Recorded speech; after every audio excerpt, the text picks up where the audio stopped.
Edmund Burke had a wonderful gift of the gab. तो यहाँ पर गिफ्ट ऑफ द गैब, ये जो आपको इडियम दिख रहा है, इसी का आपको मीनिंग यहाँ पर फाइंड आउट करना है गिवन ऑप्शंस में से। और देखो इंटरेस्टिंग बात यह है, ये डब्ल्यूबीसीएस के 2001, 2002, 2014 और 2016 यानी कि कितना 4 बार अभी तक ये क्वेश्चन आ चुका है एक ही एग्जाम में। इस तरह से एक ही क्वेश्चन रिपीट होता है हर बार। सेंटेंस हो सकता है अलग रहे, लेकिन इडियम या फ्रेज तो वही देगा।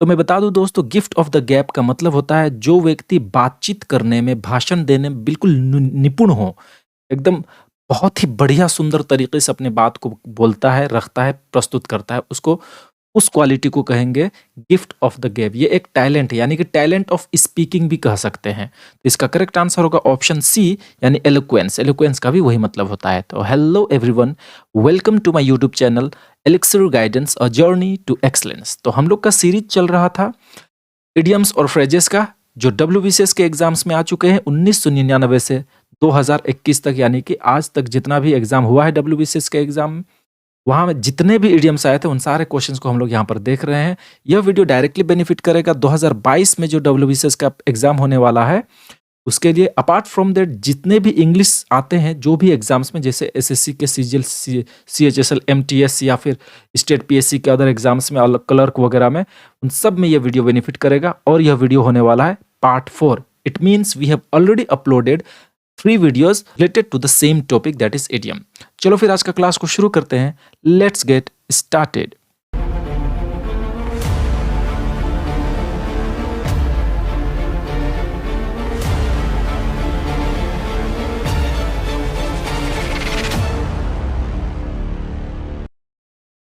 सो this is the very first question, और ये 2015 में आया हुआ क्वेश्चन है।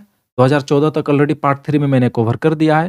Question says the singer was not in voice. In voice, ये जो इडियम दिख रहा है, इस फ्रेज का क्या मतलब है? तो देखो, इन वॉइस का मतलब होता है जो गले में ना हो। मतलब जैसे कोई सिंगर होता है और उसका गला खराब होता है तो बोलेगा I am not in voice, in my voice, इस तरह से। तो यानी कि did not सैंग well, option D इसका करेक्ट आंसर होगा। यानी कि वो गीत अच्छे से नहीं गया। Option D is the right answer. Next question, puts in mind means, puts in minds, इस फ्रेज का क्या मतलब होता है? इस इडियम का मतलब क्या होता है? किसी को किसी चीज के बारे में याद दिलाना, यानी reminds. Option C correct answer होगा। Reminds is the correct answer. Next question, no one dare call in question his honesty. Call in question, इस इडियम का क्या मतलब होता है? तो देखो, इस इडियम का मतलब होता है चैलेंज। कॉल इन क्वेश्चन मतलब क्वेश्चन करना, चैलेंज करना, यानी कि ऑप्शन डी इसका करेक्ट आंसर होगा। और हम लोग कह सकते थे इसका दूसरा मीनिंग में क्वेश्चन खुद भी हो सकता है, क्योंकि वो खुद भी इसका सिनोनिम की तरह व्यवहार किया जा सकता है। या हम लोग कह सकते थे ऑप्यून, OPPUGN, ये दोनों ही इसका सिनोनिम हो सकता है। ये भी आंसर हो सकता था। ऑप्शन में ये मिले तो ये भी हो सकता था, ये भी हो सकता था। 2015 का ये क्वेश्चन था। तो करेक्ट आंसर इसका होगा option D is the right answer. Next question, the belief in witchcraft is losing ground. तो लूजिंग ग्राउंड का क्या मतलब होता है? देखो, इसका मतलब होता है बिकमिंग लेस एक्सेप्टेबल, यानी कि कम अब इसको स्वीकार किया जा रहा हो। तो ऑप्शन ए इसका करेक्ट आंसर होगा। Option A is the right answer. Next 2016 में आया क्वेश्चन है, the expression to take stock of. तो take stock of, stock of का क्या मतलब होता है? देखो, स्टॉक ऑफ का मतलब होता है किसी चीज का सर्वे करना। ऑप्शन सी इसका करेक्ट आंसर, टू सर्वे। इसके अलावा हम लोग कह सकते थे कि ये एक तरह से स्क्रूटनी करना भी कहा जा सकता था, स्क्रूटनाइज, ये भी कहा जा सकता था। तो ये तो ऑप्शन में नहीं है, तो सर्वे इसका करेक्ट आंसर लगा सकते हैं। तो ऑप्शन सी इसका right answer. Next question, there is no love lost between them. तो नो लव लॉस्ट का क्या मतलब होता है? देखो, नो लव लॉस्ट का मतलब होता है एक तरह से डिसलाइक करना। तो हम लोग कह सकते हैं डिसलाइक, यानी कि नापसंद करना। तो देखो, गिवन ऑप्शंस में तो इस तरह से डिसलाइक से मिलता जुलता ऑप्शन यही भरे, ऑप्शन बी। तो बी इसका करेक्ट आंसर होगा। नॉट इन गुड टर्म्स, यानी अच्छे टर्म्स में नहीं होना, अच्छा रिश्ते में नहीं रहना, यानी कि उन दोनों के बीच में रिश्ता क्या है? अच्छा नहीं है। No love lost. तो ऑप्शन बी इसका राइट आंसर होगा। Next question, gift of the gap. यही बात को मैंने इंट्रोडक्शन में बताया। तो गिफ्ट ऑफ द गैप का मतलब क्या होता है? एलोक्वेंस, बात हम लोग कर चुके हैं। ऑप्शन सी इसका राइट आंसर होगा, यानी कि स्पीकिंग ऑफ टैलेंट, बोलने में बहुत ज्यादा टैलेंट होना। नेक्स्ट क्वेश्चन देखो, everything was at 6s and 7s। तो at 6s and 7th यानी कि 6s मतलब यही ये वाला 6s और 7th ये वाला है ना। तो सब कुछ 6s और 7s पर है। मतलब क्या कहने का मतलब बहुत ज़्यादा उथल-पुथल है हालात, यानी कि बिल्कुल कन्फ्यूजिंग सिचुएशन में, यानी कि डिसऑर्डर। ऑप्शन ए इसका करेक्ट आंसर होगा। बिल्कुल कोई भी चीज़ अरेंज्ड वे में नहीं है, बिल्कुल डिसऑर्डर है। Option A is the right answer. Next question, at daggers drawn. Daggers drawn ये भी देखो 2-2 बार आ चुका है, 2007, 2017 में भी आ चुका था ये क्वेश्चन, रिपीटेड क्वेश्चन है। इसका भी मतलब होता है कि थोड़ा दुश्मनी टाइप का होना रिश्ता, यानी कि हॉस्टाइल मैनर होना, हॉस्टाइल रिलेशन होना। ऑप्शन बी इसका करेक्ट आंसर होगा, ऑन बैड टर्म्स, ये होगा करेक्ट आंसर। तो ऑप्शन बी इसका right answer. Next question, mad up his mind. तो मैड अप हिज माइंड का क्या मतलब होता है? देखो मैड तो वर्ब का पास्ट टेंस है, इसलिए गिवन ऑप्शंस में भी देखो सभी में वर्ब का दूसरा फॉर्म यानी कि पास्ट फॉर्म ही यूज हुआ है।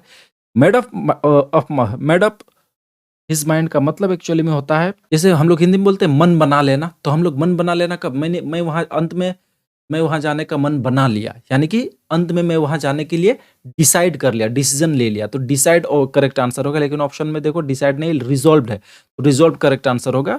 रिजॉल्व का मतलब भी वही डिटरमाइन के जैसा ही होता है। डिसाइड बोलेंगे या डिटरमाइन बोलेंगे एक ही चीज है।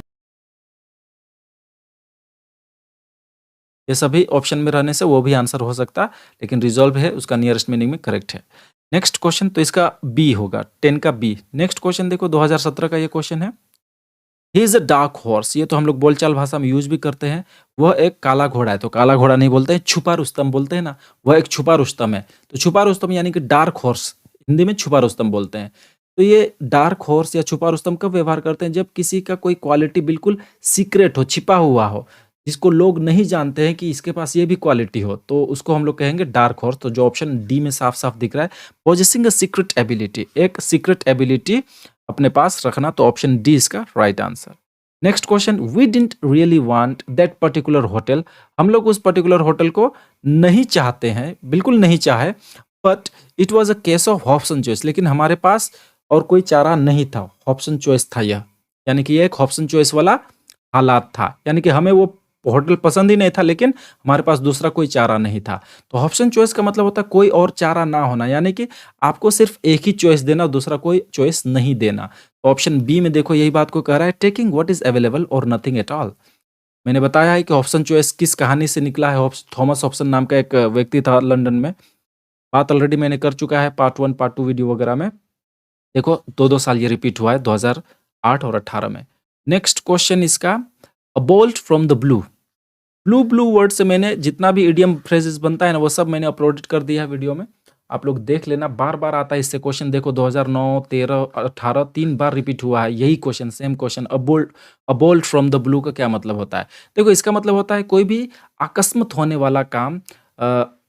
बेसिकली ज़्यादातर वो काम नेगेटिव में होता है, यानी कि बुरा सिचुएशन में होता है। तो ऑप्शन ए इसका करेक्ट आंसर होगा, सडन डिजास्टर, कोई भी अकस्मात होने वाला, जैसे कि अनएक्सपेक्टेड शॉक या सडन डिजास्टर, इस तरह का।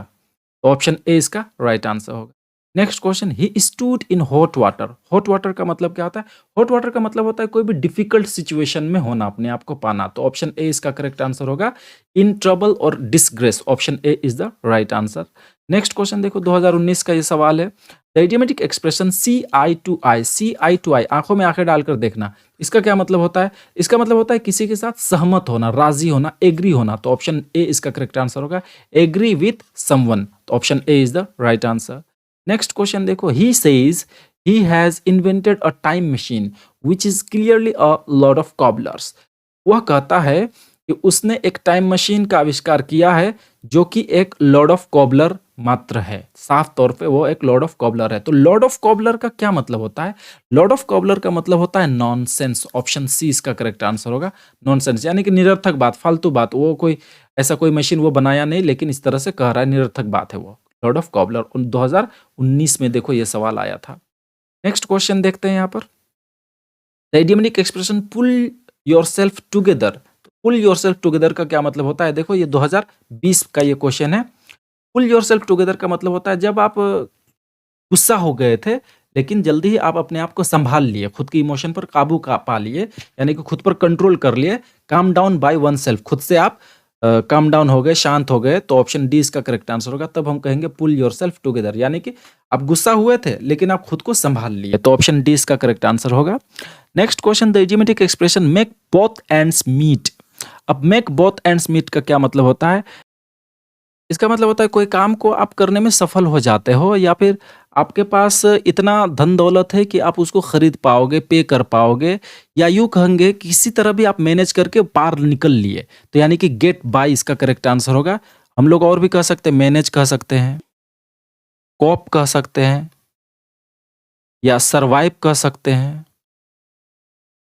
ये सब भी इसका सिनोनिम की तरह यूज किया जा सकता है। ऑप्शन में ये लोग मिलने से वो भी आंसर हो सकता है, यानी कि किसी तरह आप मैनेज करके निकल लिए, सक्सेस हो गए, मेक बोथ एंड्स मीट, यानी कि सब कुछ सफलतापूर्वक कर लिए। 2021 यानी कि पिछले साल ही ये क्वेश्चन आ चुका था। नेक्स्ट क्वेश्चन देखते हैं, the idiomatic expression once in a blue moon. देखो फिर से ब्लू वर्ड आ गया, ये भी मैंने करवाया था आपको, ये 2021 का एग्जाम होने से पहले पहले ही, जस्ट एक हफ्ता या 4-5 दिन पहले ही ये मैं वीडियो अपलोड किया था। वहीं से ये क्वेश्चन भी देखो रिपीट हो गया, फंस गया था। Once in a blue moon का क्या मतलब होता है? जो बहुत ही कम बार होता है। हम लोग बोलते हैं ना हिंदी में ईद का चांद हो जाना, बस इसी का वो इंग्लिश टर्म है once in a blue moon, यानी कि बहुत रेयरली होना। ऑप्शन ए, जैसे कि तुम तो ईद का चांद ही हो गए हो बोलते हैं ना, यानी कि बहुत कम दिखाई देते हो तुम, यानी कि ईद का चांद हो गया, यानी कि रेयरली इसका करेक्ट आंसर होगा। ठीक है, नेक्स्ट क्वेश्चन देखते हैं, द एक्सप्रेशन होलियर देन दाउ। तो होलियर देन दाउ इस इडियम का क्या मतलब होता है? इसका मतलब एक्चुअली में होता है सैंक्टिमोनियस। ऑप्शन डी इसका करेक्ट आंसर होगा, सैंक्टिमोनियस, यानी कि जो व्यक्ति खुद को दूसरों से बिल्कुल बेटर या अच्छा समझता है, नैतिक रूप से या किसी और तरीके से, तो सेल्फ राइटियस भी कह सकते हैं। तो सैंक्टिमोनियस या फिर सेल्फ राइटियस, सेल्फ राइटियस भी कहा जा सकता है इसका सिनोनिम के तौर पे, या सैंक्टिमोनियस, यानी कि दूसरे लोगों के तुलना में खुद को बेटर समझना, तो उसको होलियर देन दाउ कहते हैं इंग्लिश टर्म में। तो ऑप्शन डी इसका right answer. Next question, to feel under the weather. Under the weather का क्या मतलब होता है? अंडर द वेदर का मतलब होता है, देखो 2014 2021 दोनों में रिपीट हुआ है, रिपीटेड क्वेश्चन है, यानी फीलिंग सिक, यानी कि अनवेल महसूस करना, यानी कि अस्वस्थ महसूस करना। तो फील अनवेल यानी कि अस्वस्थ महसूस करना, इसका करेक्ट आंसर होगा option C. So thank you very much. ये था हमारा पार्ट 4 वीडियो और ख़त्म हो गया हमारा। हमने देखा 1999 से लेकर 2021 यानी कि लास्ट ईयर तक, 2022 में तो हमारा एग्ज़ाम अभी हुआ नहीं है। सारा इडियोमेटिक एक्सप्रेशन जितना आया था एग्ज़ाम में, सारा मैंने 4 वीडियो बनाकर मैंने भी क्या कर लिया, मैक बोथ एंड्स मीट कर दिया ना, यानी कि किसी तरह मैनेज करके ख़त्म कर दिया सक्सेसफुली। सो उम्मीद है आपको वीडियो अच्छा लगेगा। अगर वीडियो अच्छा लग रहा है तो प्लीज़ सब्सक्राइब कर लेना मेरे चैनल को। Do like, comment and share as well, and tell your friends to subscribe as well and to watch my video. और हाँ, इस वीडियो का अगर आपको पीपीटी या पीडीएफ चाहिए तो जाके मेरे टेलीग्राम चैनल में ज्वाइन करना, वहाँ पर मैंने इसका पीपीटी और पीडीएफ दे दिया है ऑलरेडी। डिस्क्रिप्शन बॉक्स में लिंक है, फेसबुक और इंस्टाग्राम में भी फॉलो कर सकते हैं। So take care of your self, tata, bye bye.